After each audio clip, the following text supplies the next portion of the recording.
A játéknak a célja egy társadalmi problémát dolgozott most fel, ami a bullying volt, és ezt próbáltuk feldolgozni, hogy a bullying összes résztvevőjét meg tudjuk szólítani ezzel a játékkal.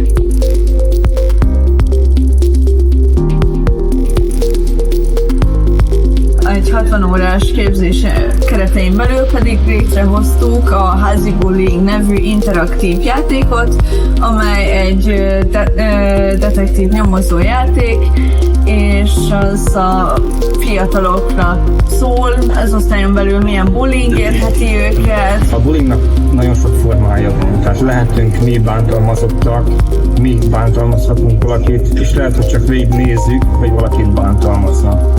Hát a bullying egy hosszabb folyamat, egy hosszabb időn keresztül történő bántalmazás, fizikailag, mentálisan, lelkileg, mindenhogy nagyon sok formája van neki. Nagyon sokat tanultunk egymástól, nagyon sok új ötlettel kellett előállni, ugyanis a nulláról kezdtük el, folyamatosan jöttek az információk, kidolgoztuk először a nyomokat, a tervet, a tematikát, a szereplőket, a karaktereket meg kellett formálni, arra kellett keresnünk szereplőket, aztán magát a játékot összeállítani, annak a szövegkönyvét megírni, és végül is sikerült úgymond előadásra tenni ezt az egészet. Nagyon bonyolult, nagyon tartalmas, de nagyon élvezhető folyamat volt. Nekem azt tetszett nagyon, hogy rengeteg idő, amit beleöltünk, hogy kitaláljuk, hogy milyen játékok legyenek, mi jöjjön egymás után, és a legvégén azt, hogy látjuk azt, hogy összeállt az egész kép. Nekem ezt tetszett a legjobban.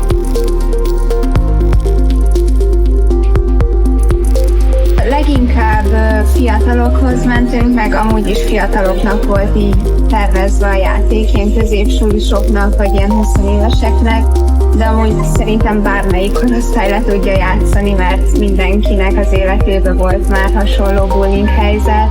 A játék alatt történik olyan, hogy észreveszünk, vagy rájövünk valamire, ami mondjuk lehet, hogy 20 évvel ezelőtt történt, és most jövünk rá, hogy úristen, mi is volt ez valójában? 5-től 8-ig végig engem bántottak, meg állandóan csúfoltak az osztályba, és így brutál mértékekig elment, és így osztályfőnök sem tudott egyáltalán közbeszólni, iskolát sem tudtam váltani, és hát tényleg az lett a megoldás, hogy elballattam onnan. Személyes emlék, vagy személyes történet ugrott be, többször is ugye több iskolai élmény, több bántalmazás, és olyan is volt, hogy eszembe jutott, hogy mikor igen, olyan is volt, hogy én bántalmaztam valakit, és lehet, hogy nem céltudatosan vagy szándékosan történt ez a bántalmazás, de rájöttem, hogy igen, lehet így is, hogy valaki nem szándékosan bánt meg valakit. A játék tervezése során sokszor volt, hogy ilyen saját élményt kellett így behoznunk, hogy tudjuk minél hitelesebbé kreálni ezt a játékot, és sokszor volt olyan, hogy én is ráismertem magamra, hogy bakker, ebben a helyzetben én nem szóltam semmit, nem védtem meg az áldozatot. Volt olyan, amikor, hát nekem is vannak ugye személyes tapasztalataim a bullyinggal, de ez a játéktervezés, meg levezetni a játékot így segített feldolgozni, meg más szemszögből így hozzáállni ehhez az egészhez.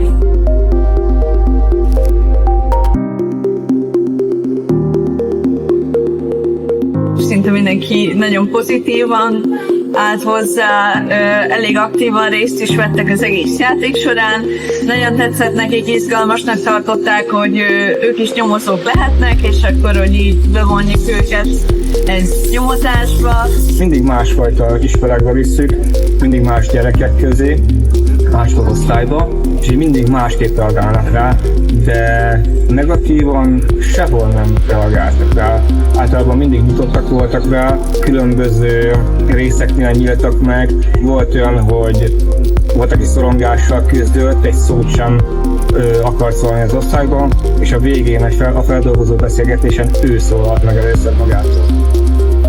Volt, hogy már ők kezdték el a saját sztoriaikat megosztani, mielőtt még akár kérdeztük volna őket.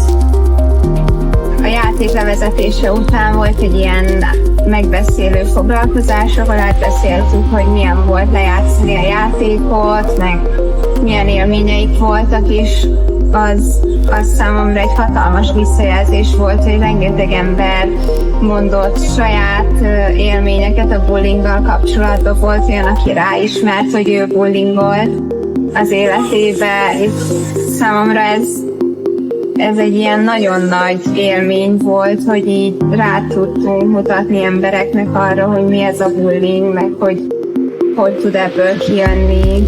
Tehát én úgy érzem, hogy sok embernek segítettünk ezzel. Merjünk beszélni a bullyingról. Mindegy, hogy mit tettük azt, vagy mi voltunk a sértettek, vagy bármit is láttunk, merjünk beszélni róla.